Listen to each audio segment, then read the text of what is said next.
ওম শান্তি। 15/6/2024 প্রাতঃমুরলি। ওম শান্তি। বাপদাদা মধুবন। বাবা বলেছে, মিঠে বাচ্চে, মায়াজিত হওয়ার জন্য গাফিলতি করা ছাড়ো। দুঃখ দেওয়া আর দুঃখ নেওয়া এটা খুব বড় গাফিলতি, যেটা তোমাদের বাচ্চাদের করা উচিত নয়। তো আমাদের না কাউকে দুঃখ দেওয়া উচিত, না কারোর থেকে দুঃখ নেওয়া উচিত। প্রশ্ন, বাবার আমরা সব বাচ্চাদের প্রতি কোন এক আশা আছে? তো আমাদের সব বাচ্চাদের প্রতি বাবার কোন আশা আছে? উত্তর, বাবার আশা আছে যে আমার সব বাচ্চা যেন আমার সমান এভার পিওর হয়ে যায়।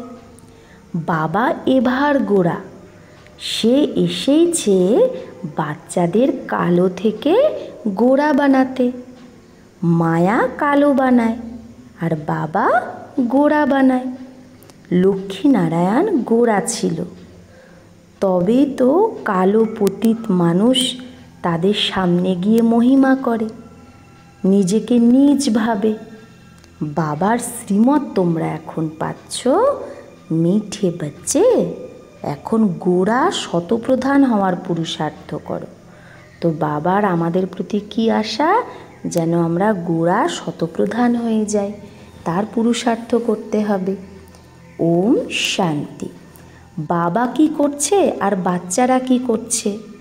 বাবাও জানে আর বাচ্চারাও জানে যে আমাদের আত্মা যেটা তমপ্রধান হয়ে গেছে তাকে শতপ্রধান বানাতে হবে, যাকে গোল্ডেন এজেড বলা হয়।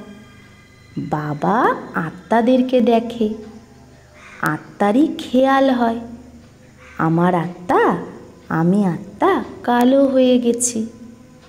আত্মার কারণে আবার শরীরও কালো হয়ে গেছে। লক্ষ্মীনারায়ণের মন্দিরে যায়, আগে তো একটুও জ্ঞান ছিল না। দেখতো এরা তো সর্বগুণ সম্পন্ন গোরা, আর আমি তো কালো ভূত, কিন্তু জ্ঞান ছিল না। এখন তো লক্ষ্মীনারায়ণের মন্দিরে গেলে বুঝবে, আমিও প্রথমে এইরকম সর্বগুণ সম্পন্ন ছিলাম, এখন কালো পতিত হয়ে গেছি। তাদের সামনে গিয়ে বলে, আমি কালো, বিকারি, পাপী। বিয়ে করে তাও প্রথমে লক্ষ্মীনারায়ণের মন্দিরেই যায়। দুজনেই প্রথমে নির্বিকারী থাকে, তারপরে তো বিকারী হয়। তো নির্বিকারী দেবতাদের সামনে গিয়ে মানুষ নিজেকে পতিত বিকারী বলে।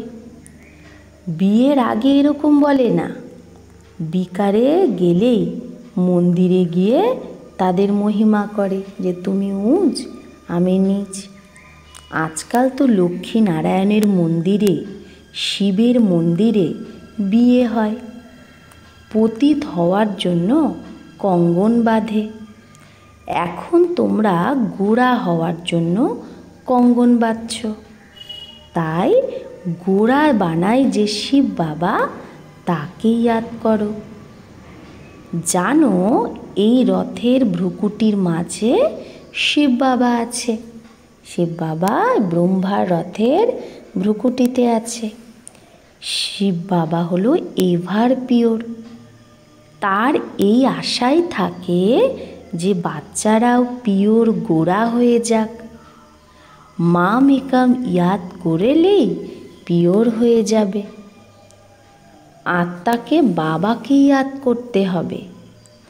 বাবাও বাচ্চাদের দেখে হর্ষিত হয়।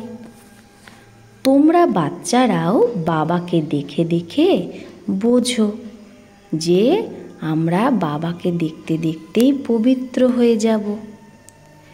তো আবার আমরা এইরকম লক্ষ্মীনারায়ণ হব। এই এম অবজেক্ট বাচ্চাদের খুব খবরদারি সে মনে রাখা উচিত। এইরকম না যে ব্যাস বাবার কাছে যাব, फिर वहाँ जाने से अपने ही धंधे आदि में पूरे हो जाओ। তো বাবা বলছে, বাবার কাছে যখন তোমরা আসবে মধুবনে, যে এইরকম ভেবো না যে ব্যাস আমি বাবার কাছে এসেছি, আর যখন আবার নিজের নিজের ঘরে যাচ্ছ তখন নিজের ধান্দা আদিতে পুরো মত্ত হয়ে যাও। তাই এখানে সম্মুখে বাবা বসে বোঝায় যে সদা মনে রাখতে হবে যে আমার এম অবজেক্ট লক্ষ্মীনারায়ণ, আমাকে এরকম হতে হবে। ভ্রুকুটি মাঝে আত্মা থাকে, অকাল আত্মার তখ্ত সিংহাসন হলো এই ভ্রুকুটি। বাবা বলছে যে আত্মা আমার বাচ্চা, সে এই সিংহাসনে বসে আছে, মানে ভ্রুকুটি সিংহাসনে। নিজে আত্মা তমপ্রধান, তো আত্মার তখ্ত সেটাও তমপ্রধান হয়ে গেছে, আত্মার সিংহাসনটাও। এটা ভালোভাবে বোঝার ব্যাপার। এই রকম লক্ষ্মীনারায়ণ হওয়া কোনো মাসির ঘর না। এখন তোমরা বোঝো আমরা এই মতো লক্ষ্মীনারায়ণের মতো হচ্ছি। আত্মা পবিত্র হয়েই যাবে, তারপরে দেবী দেবতা বলা হবে আমাদের। আমরা এই রকম স্বর্গের মালিক হয়ে যাব। কিন্তু মায়া এই রকম যে আমাদেরকে ভুলিয়ে দেয়। কেউ এখান থেকে শুনে বাইরে যায়, আবার ভুলে যায়। তাই বাবা ভালোভাবে পাক্কা করায় যে নিজেকে দেখতে হবে।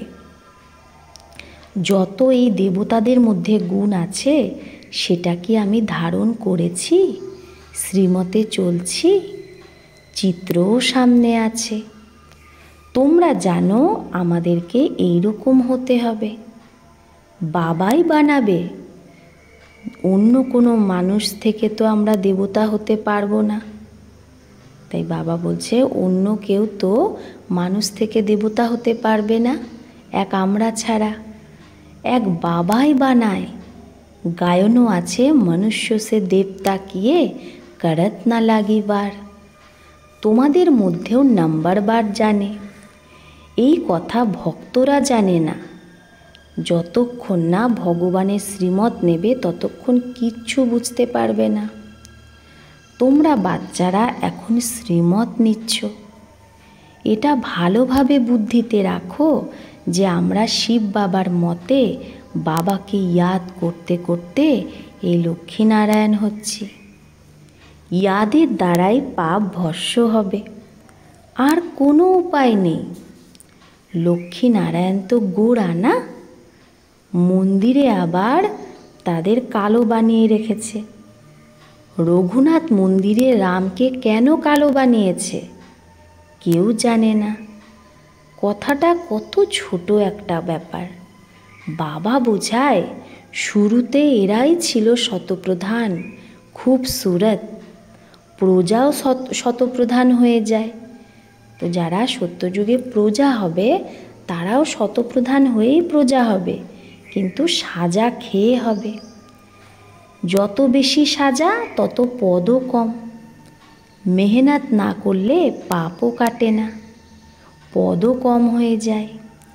বাবা তো ক্লিয়ার করে বোঝায়, তোমরা এখানে বসে আছো গোড়া হওয়ার জন্য, কিন্তু মায়া অনেক বড় শত্রু, যে কালো বানিয়ে দিয়েছে। যখন মায়া দেখে যে গোড়া বানাতে এসে গেছে শিব বাবা, তখন মায়াও সামনা করে।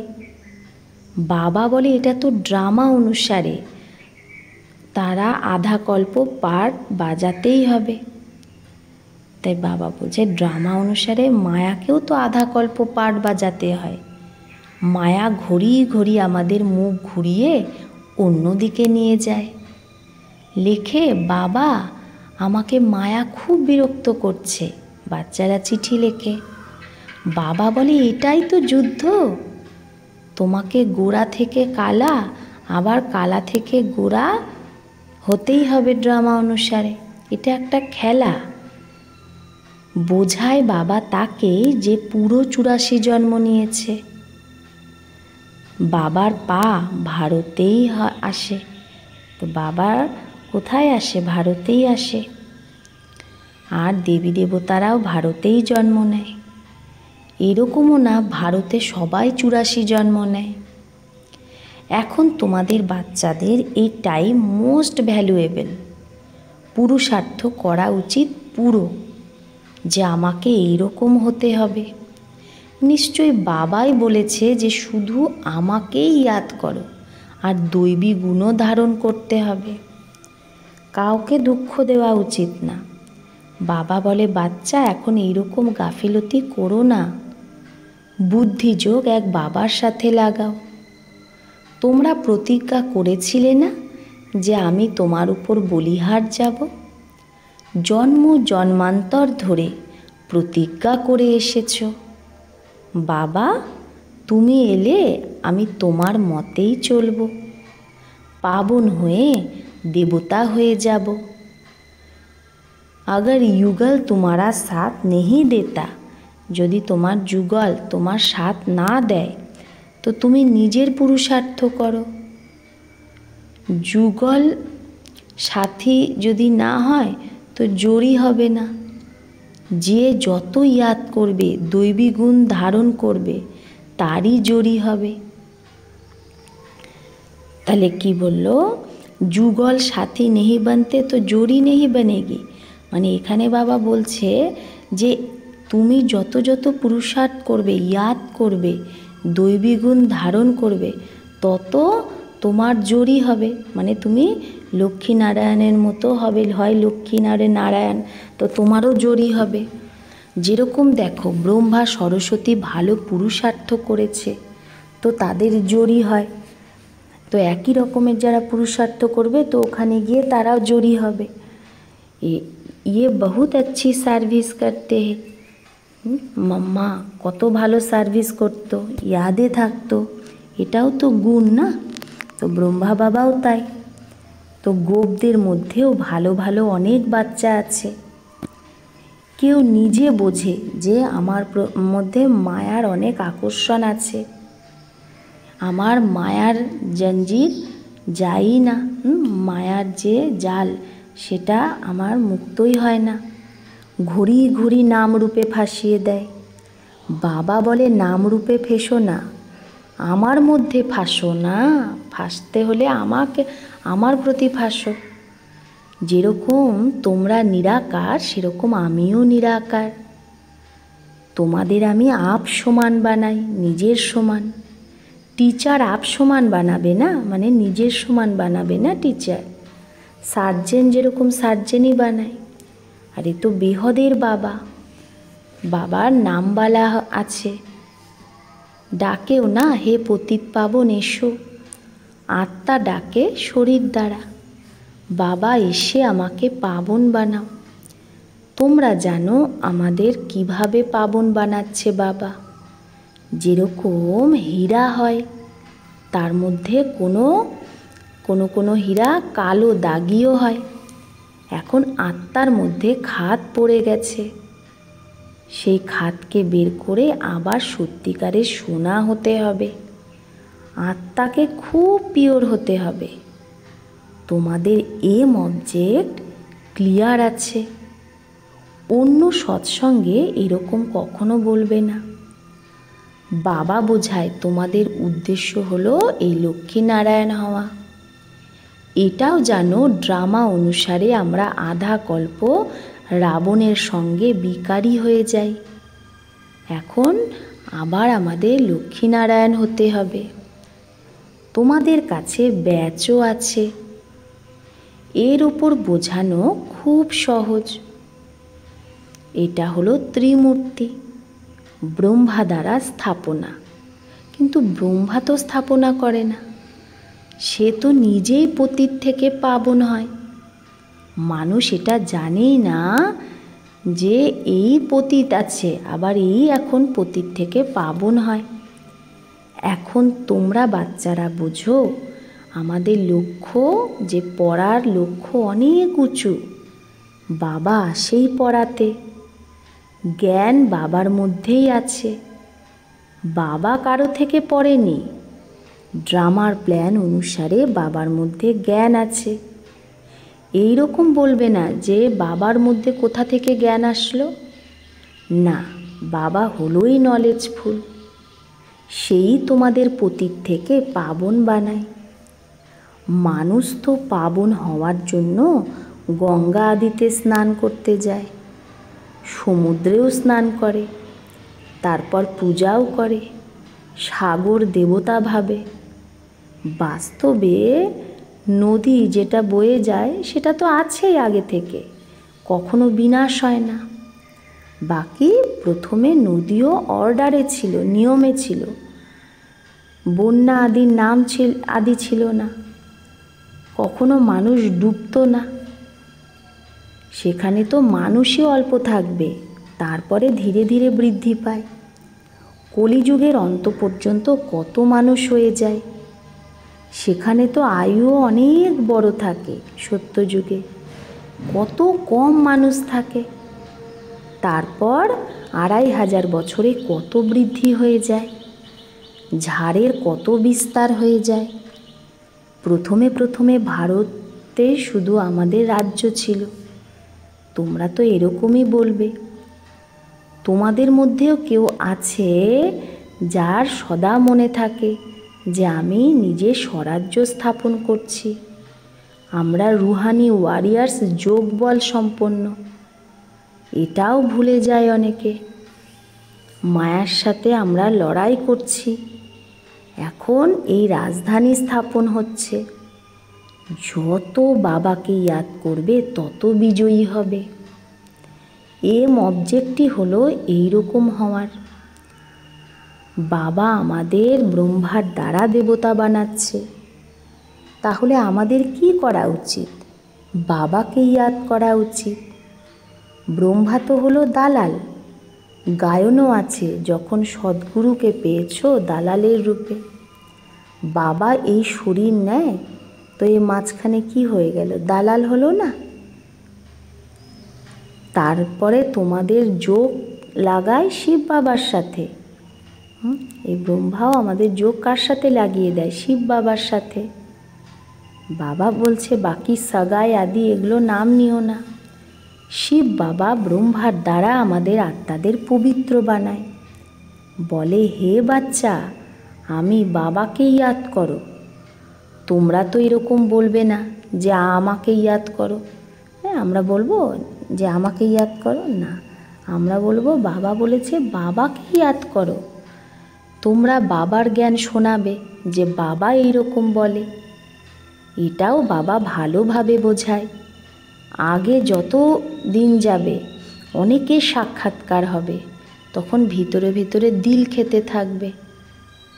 বাবা বলে এখন টাইম খুব অল্প আছে, এই চোখ দিয়ে তোমরা বিনাশ দেখবে। যখন রিহার্সাল হবে তো তোমরা দেখবে যে এই রকম বিনাশ হবে। এই চোখ দিয়ে অনেক কিছু দেখবে, আর অনেকেই দেখবে এই চোখ দিয়ে। অনেকের বৈকুণ্ঠেরও সাক্ষাৎকার হবে। এগুলো সব তাড়াতাড়ি হতে থাকবে। জ্ঞান মার্গে সব হলো রিয়াল, আর ভক্তিতে সব হলো ইমিটেশন। তারপরে সাক্ষাৎকার কিয়া বানা থোড়েই।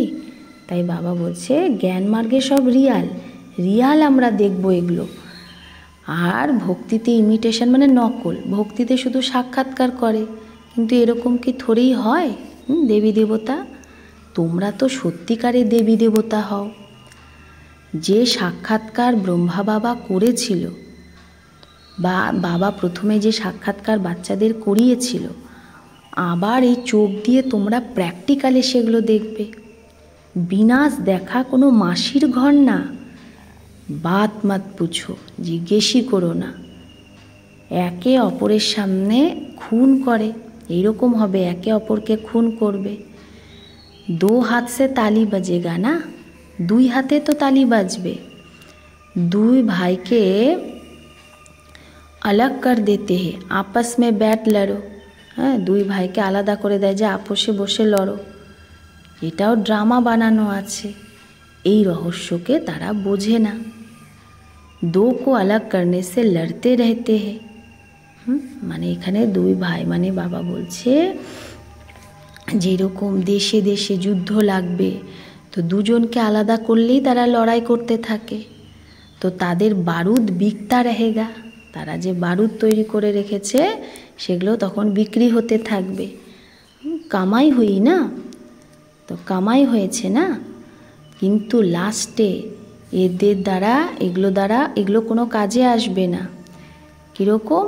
ঘর बैठे বম ফেকেঙ্গে আর খালাস, ঘরে বসে বোম ফেলবে আর খালাস, তাতে না মানুষের না হাতিয়ারের দরকার আছে, ঘরে বসে বসে বোম ফেলবে।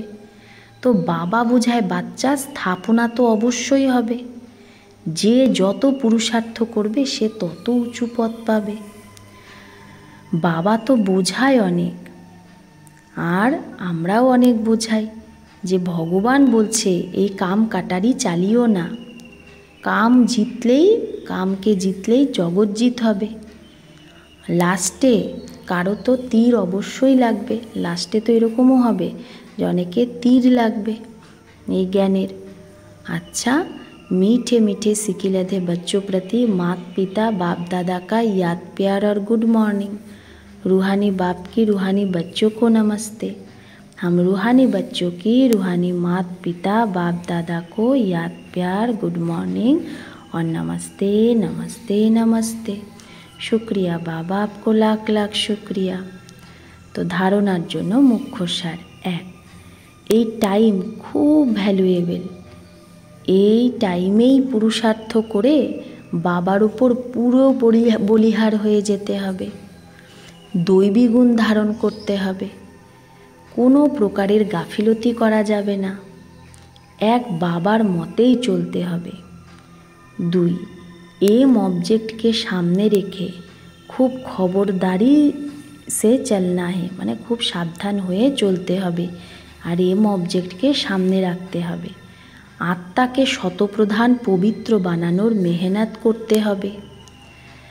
ভেতরে যা দাগ আছে সেটাকে চেকিং করে বের করে দিতে হবে, আত্মার মধ্যে যা দাগ আছে সেটাকে চেক করে বার করতে হবে। বরদান, ব্রাহ্মণ জীবনে প্রত্যেক সেকেন্ড সুখময় স্থিতির অনুভব যে করে সেই সম্পূর্ণ পবিত্র আত্মা ভব। যে ব্রাহ্মণ জীবনে প্রত্যেক সেকেন্ডে সুখময় স্থিতির অনুভব করে সেই সম্পূর্ণ পবিত্র আত্মা ভব। পবিত্রতাকেই সুখ শান্তির জননী বলে।